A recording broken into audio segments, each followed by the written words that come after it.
দেখুন বন্ধুরা, আর একবার হয়ে গেল গাট্টা ভাজা।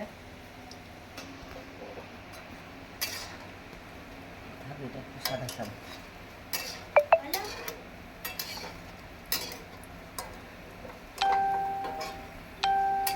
বন্ধুরা, আমার সব কয়টা গাট্টা ভাজা হয়ে গেল।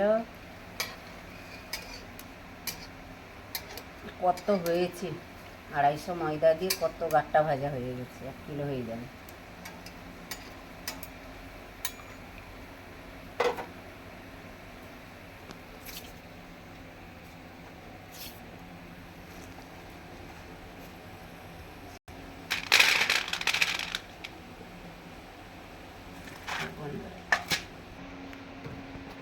এই দেখুন বন্ধুরা, গাট্টা ভাজা হয়ে গেছে, দেখেছেন কত সুন্দর হয়েছে, যে আওয়াজ হচ্ছে, খুব মুচমুচা হয়েছে।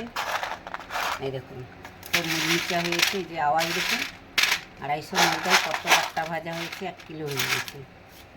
যদি আমার এই রেসিপিটা ভালো লেগে থাকে, আপনারা আমার পাশে থাকুন, লাইক দিন,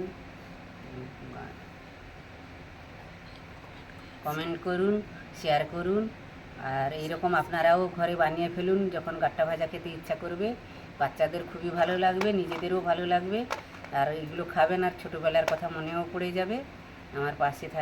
আমার পাশে থাকার অনুরোধ থাকলো নতুন নতুন রেসিপি দেখার জন্য। রাধে রাধে।